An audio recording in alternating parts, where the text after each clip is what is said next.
গত কয়েকদিন ধরে অনেক ধরনের তৎপরতা দেখছি। বিষয়টা হলো নর্থ ইস্ট, মানে বাংলাদেশ হিসেবে ধরলে আমাদের পঞ্চগড়, দিনাজপুরের উপরের দিকটায়, রংপুরের উপর দিকটায় এরকম জায়গায় 3টে জায়গায় ইন্ডিয়ানরা 3টা সামরিক ঘাঁটি বানাইছে নতুন করে। তো সেটাকে নিয়ে নানা জল্পনা কল্পনা, সেটা উদ্বোধনও করেছে ওরা। ফলে সেটা নিয়ে নানা জল্পনা কল্পনা, পত্রিকার রিপোর্ট তৈরি হচ্ছে, বাড়ায় লেখা, ভয় দেখানো, পাল্টা বক্তব্য, এগুলো সবই ভরে আছে।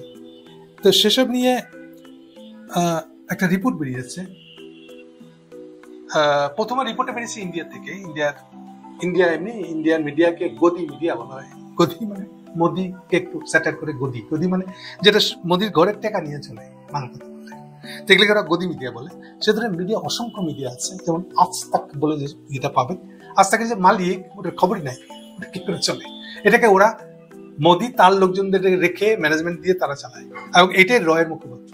ঠিক এরকম আরেকটা মুখপাত্র হলো ডিএনএ। ডিএনএটা হলো, আপনারা যারা জিটিভি দেখেন, টিভিতে ওদেরই আরেকটা কোম্পানি, ডিএনএ নাম। সো এই রিপোর্টে এসছে ডিএনএ তে, এটাও মোদির কিনে নেওয়া মিডিয়া বলতে পারেন। তো সেখানে আসছে হেডলাইন হলো, বাংলাদেশের অন্তর্বর্তী সরকারের সঙ্গে পাকিস্তানের ঘনিষ্ঠতা ভারতের চিন্তার কারণ হয়ে উঠেছে।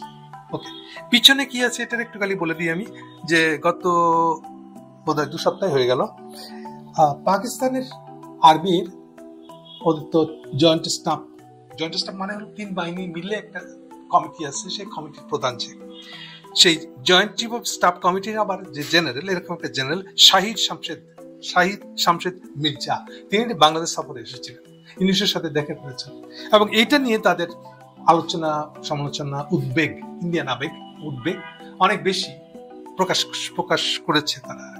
তো এই দুটো মিলায় তারা একটা রিপোর্ট বানিয়েছে। একদিকে হলো যে তারা পাল্টা বানিয়েছে, 3টা ঘাঁটি বানিয়েছে। আমাকে ধারণা দেওয়ার চেষ্টা করছে যে তারা আসলে তাদের যে চিকেন নেক আছে, আপনার চিকেন সম্পর্কে কম বেশি জানেন, যে একটা 18 মাইল বা 22 কিলোমিটার চওড়া একটা একদিকে নেপাল, একদিকে বাংলাদেশ, এর ফাঁক দিয়ে ইন্ডিয়াকে ঢুকতে হয়। ওইটুক এলাকা আবার ইন্ডিয়ান। ও ইন্ডিয়াতে এলাকা দিয়ে ঢুকলে তাহলে উপরে যে 7টা রাজ্য আছে ছোট ছোট, আসাম সহ, এদিকে আসাম মানে আমাদের দিনাজপুর হিসেবে যদি চিন্তা করেন, তাহলে এই দিনাজপুর, পঞ্চগড়, এদিকে রংপুর, এর উপরের অংশটা হলো আসাম।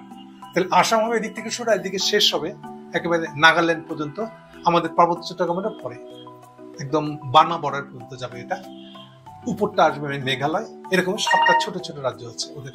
এই 7টা ছোট ছোট রাজ্য মিলে 7 ভাই 7 রাজ্য, এরা মেলা কিছু বক্তব্য তারা দেয়। এনিওয়ে, কিন্তু এই 7 রাজ্যের সাথে ইন্ডিয়ান কানেকশন একমাত্র ওই চিকেন লেক, ওই 22 কিলোমিটার নিয়ে। সো ইন্ডিয়া সবসময় এটা ভয়, বাড়তি বলচালও বটে এটা। যেমন যদি আমি পাল্টা প্রশ্ন করি, নেহেরু এটা মানছিলেন কেন? 47-এর তো সীমানা, এটা তো 47-এর পরে বানানো হয়নি। তাহলে বাকি ইন্ডিয়ার সাথে এই 7 ভাইয়ের যোগাযোগের একমাত্র জায়গা হচ্ছে চিকেন লেক। ওই 22 কিলোমিটার রাস্তা দিয়ে যেতে হয়, যার একদিকে আছে নেপাল আর একদিকে হলো বাংলাদেশের বর্ডার। মাঝখান দিয়ে ছোট 22 কিলোমিটার জায়গা দিতে ঢুকতে হয়। আর এখান থেকে ঢুকতে না পারে, মানে এখান থেকে ট্রেন এবং বাস, সব ট্রাক এদিকে ঢুকতে হয়। ঢুকলে পরে এটা আপ টু এদিকে চলে আসবে। সবচেয়ে ইন্টারেস্টিং হলো ত্রিপুরা মানে হলো যে আমাদের ফেনী, ব্রাহ্মণবাড়িয়ার কোনাটা হলো, ওর উপরে হলো ত্রিপুরা। সো ত্রিপুরাও যদি কলকাতায় যেতে চায়, তাহলে এই পুরা 1700 কিলোমিটার ঘুরে যেতে হয়। কিন্তু যদি বাংলাদেশের ভিতর দিয়ে ডাইরেক্ট যেতে পারে, যদি আমরা অ্যালাউ করি, তাহলে মাত্র 350 কিলোমিটার। তাহলে বুঝতে পারছেন কি ধরনের ভাগ। প্রশ্ন হলো যে এই ধরনের ম্যাপ নেহেরু মেনে নিয়েছিল কেন? আমরা তো আর নেহেরুকে জবরদস্তি তো এই ধরনের বানাই নেই। ব্রিটিশদের আমলে তো এরকম সিস্টেম ছিল, তাহলে নেহেরু মেনে নিয়েছিলেন কেন? এটা হচ্ছে বিরাট প্রশ্ন। এর উত্তরটা হলো, আসলে নেহেরু ছিলেন কনজারভেটিভ এই অর্থে, উনি ভাবছিলেন এগুলোকে পিছনে ফেলে রাখলে, অগুরুত্বপূর্ণ মানে ফেলে রাখলে, অগুরুত্ব মানে নন ডেভেলপমেন্টের একটা মূল কথা খেয়াল রাখবেন। রাস্তাঘাট, যোগাযোগ ব্যবস্থা যদি দুর্বল করে রাখা হয়, এটা আমরা ডেভেলপমেন্ট, উন্নত। রাস্তাঘাটই সবকিছুর উন্নত। বুরঙ্গমারিতে কিছু হয় না, মানুষ এককালে বলতো। আজকাল বুরঙ্গমারির চরে যে বাদাম হয়, তারপর পুরো বাংলাদেশ জুড়ে ছড়ায় আছে। কেন সম্ভব হয়েছে? কারণ বুরঙ্গমারির সাথে এর সাথে এমন যে ওয়ার্ল্ড ব্যাংকের সংস্কারের স্বার্থতা ছিল, বাংলাদেশের 460টা উপজেলা মানে থানাতে ভাগ করা হয়েছিল। আর প্রত্যেকটা থানা থেকে যেন ঢাকায় যোগাযোগ, ঢাকায় মানে ধরেন তাকে আসতে হবে, কারণ বাজারে পৌঁছতে হবে। এই কানেকশনটা তৈরি করে দেওয়া হয়েছিল এর সাথে সংস্কার বা ওয়ার্ল্ড ব্যাংকের সংস্কার। ওটার কারণে বুরঙ্গমারির বাদামটা এখন ঢাকায় আসতে পারছে। ও তো বেচার জায়গায় পাচ্ছিল না। রংপুরে কয়জন খাতক আছে ওটা খাই। তাহলে পুরো বাংলাদেশের বাজারটা যদি তাকে ধরতে হয় তাহলে তাকে একমাত্র যোগাযোগ ব্যবস্থায় রেল, ট্রেন, বাস মানে সবগুলোতে আসতে হবে। তাহলে যোগাযোগ ব্যবস্থার মূল জিনিস। তাহলে নেহরু কেন যোগাযোগ ব্যবস্থার দিকে এত বেশি? এবং এটা নিয়ে আপনাদের আরো একটা মনে করাই দিই, এটা নিয়ে প্রথম আসামে আন্দোলন তৈরি হয় 1951 সালে। 47 সালে দেশ স্বাধীন হয়েছে, 51 সালে আন্দোলন। এবং মুখ্যমন্ত্রী মানে আসাম রাজ্য সরকার কংগ্রেস তখন ছিল 51 সালে, এবং তাদের বিরুদ্ধে এই মুভমেন্টটা হয়েছিল। এটাই আসাম গণপরিষদ হিসেবে পরে যে বাড়িতে আসছে স্টুডেন্ট মুভমেন্ট শুরু হয়েছিল, এবং তারা বলতেছিল আমাদের যোগাযোগ ব্যবস্থা ঠিক নেই।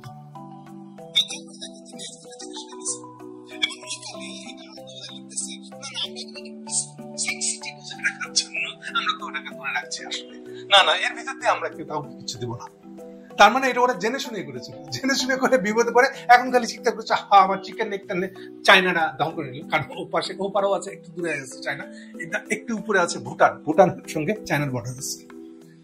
তাহলে নেপালের সাথে বর্ডার আছে, বাট রাস্তা খুব দুর্গম বলা ভালো। যদিও একটা প্রজেক্ট নেওয়া হয়েছিল 100 কিলোমিটার মতো একটা রাস্তা করলে এটা আপাতত কাঠমান্ডু পর্যন্ত যেতে পারে, যেটা চীনের আবার একটা হাইওয়ে আছে, প্লাস একটা খুবই স্ট্রং রেলওয়ে লাইন আছে। এই রেলওয়ে লাইনের সাথে কাঠমান্ডুকে 100 কিলোমিটার মধ্যে যোগাযোগ করা সম্ভব। ফলে ওদিকে আবার চীনের ভয় আছে ইন্ডিয়া। তাহলে এতই যদি ভয় থাকলে চিকেন নেক বানাইছিলেন কেন? তখন কেন আপত্তি করেন নাই? এটা থেকে বোঝা যায় নেহরুর চিন্তা ভাবনা কত কনজারভেটিভ ছিলেন, রক্ষণশীল। মূলত উনি একটা ব্রিটিশ তাবেদার ছিলেন কিছু আসলে।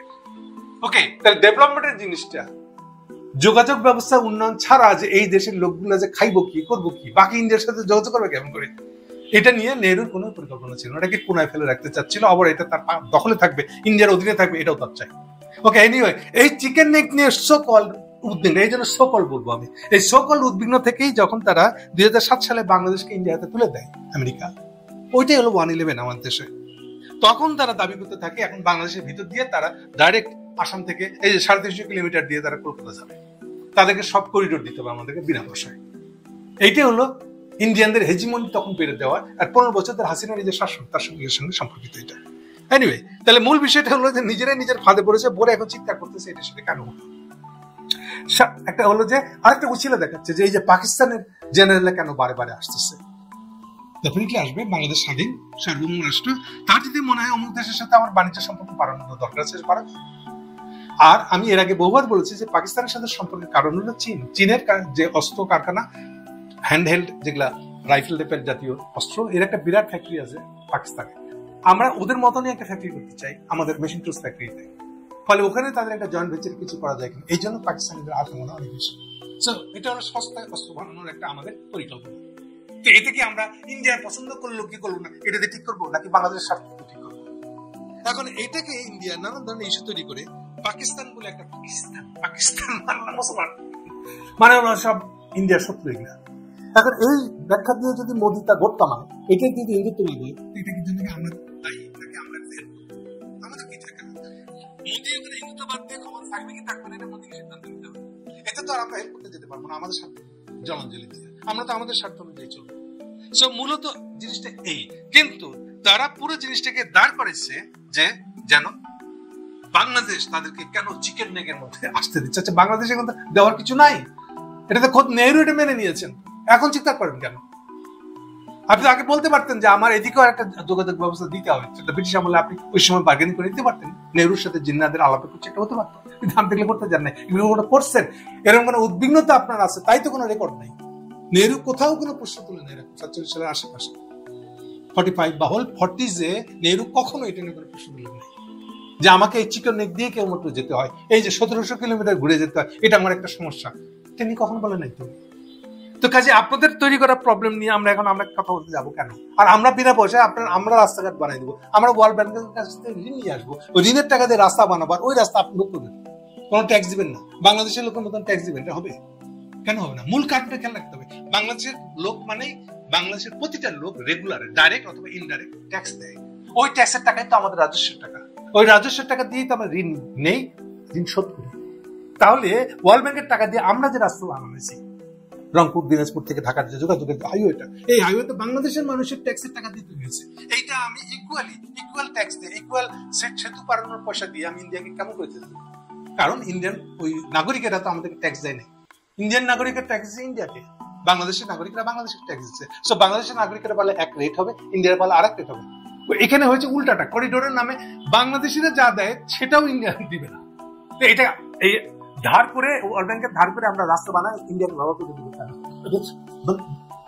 দাওয়াত দিব কেন না, দিব কি করে? এটা কি পসিবল? মানে আপনি কি আরেকজনের বাসায় যেন বাজার ঠিক মতন আসে তার ব্যবস্থা করে দিবেন নিজের ক্যারেট থেকে খরচ করে, পকেট থেকে খরচ করে? প্রশ্ন আসে। এনিওয়ে, এখন ওরা এগুলো দিয়ে বলতেছে যে মোদির পলিসি অ্যান্টি পাকিস্তানি, তো এই জন্য আমাদেরকে অ্যান্টি পাকিস্তানি একটা সিদ্ধান্ত নিতে হবে। এটা আপনার, এটা বোধহয় না মামার বাড়িতে যাও এই আবদার করা যায় না, এটা এমন একটা আবদার। এগুলো হচ্ছে তাদের মূল কথা। তারা এগুলো নিয়ে মনে করছে যে বাংলাদেশে এর আনাগোনা ব্যবসা, এবং এটার জন্য দায়ী হলো ইউনূস সরকারের দায়ী। এই জন্য ইউনূস সরকারের উপর খুব ক্যাপা। ওকে, এখন এই যে নিবন্ধটা বেরিয়েছে, আর্টিকেলটা যেখানে বেরিয়েছে, এটা আবার কি সিগনিফাই করে অ্যাকচুয়ালি? এই নিয়ে আমি একটা কথা বলবো, সাংঘাতিক কথা। এই যে উদ্বিগ্নতা দেখাচ্ছে এবং টার্গেট করছে ইউনূসকে, এটা ইউনূসের জন্য হয়েছে। এর মানে হলো আগামী ফেব্রুয়ারিতে ইলেকশনটার ব্যাপারে ইন্ডিয়ার আস্থা নাই। দেখেন, ফেব্রুয়ারিতে যদি সত্যি ইলেকশন হয় তাহলে তো ইউনূস তো চলে যাবে, তাহলে এটা কোনো রাজনৈতিক দল ক্ষমতা আসবে? আমি যদি বিএনপি আসে, সেটা আমার ইন্ডিয়ার জন্য সবচেয়ে ভালো। তাহলে তারা এই ইলেকশনের উপর আস্থা রাখছে না, আস্থা না রেখে ইউনূসের উপর কামান দেখতেছে। এর মানে কি? মানে হলো তারাও বিশ্বাস করে না যে ফেব্রুয়ারি ইলেকশনটা হবে। এই সিদ্ধান্ত টানা যায় না। তাহলে ইউনূস আছে 2 মাস মাত্র ক্ষমতায়। এটা নভেম্বর, ডিসেম্বর, জানুয়ারি, ফেব্রুয়ারি, ফার্স্ট উইক ইলেকশন। তাহলে ইন্ডিয়া কেন ইউনূসকে দায়ী করতেছে? আর পাকিস্তানের আনাগোনা তো আজকে না। আবার পাকিস্তানে আমরা আনাগোনা কেন বাড়াইছি দেখেন।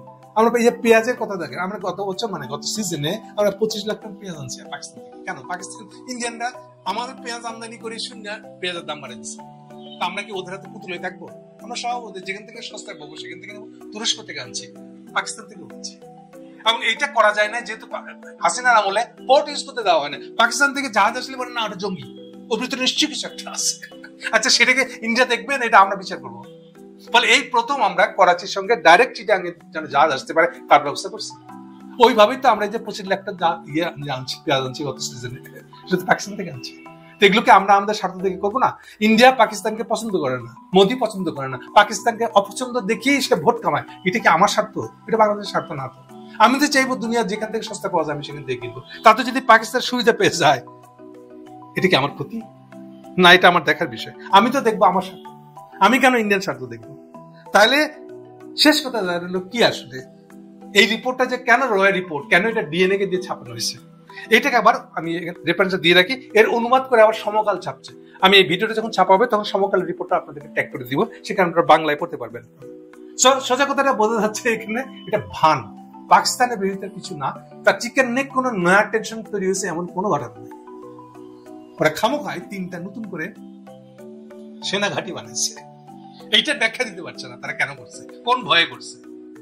আর ওরা কি সবসময় আমাদেরকে ভয় দেখে থাকবে? আমরা আমাদের স্বাধীনতা সার্বভৌমত্ব রক্ষার জন্য সবকিছুই করতে পারবো। আমাদের মিলিটারি প্রস্তুতি আমরা নেবো না? আমরা আক্রান্ত হলে কামড় নিজেকে রক্ষা করবো, এগুলোর প্রস্তুতি আমরা নেবো না? এগুলো কি ইন্ডিয়ার মুখের দিকে তাকায় আমাদের কিনতে হবে? সো বেসিক্যালি আসলে যে অভিযোগটা এই ডিএনএ পত্রিকার মধ্যে তারা তুলছে, ওই অভিযোগগুলো কোনো ভিত্তি নাই, এবং অভিযোগগুলো আবার প্রমাণ করে যে তারা ফেব্রুয়ারিতে ইলেকশন হচ্ছে না বলে বুঝতে পারছে। সেই কারণে সমস্ত অভিযোগগুলো ইউনূস সাহেবের উপর কামান দিকে সে পুরো দেশটা দাঁড় করে দিয়েছে। এই হলো অবস্থা।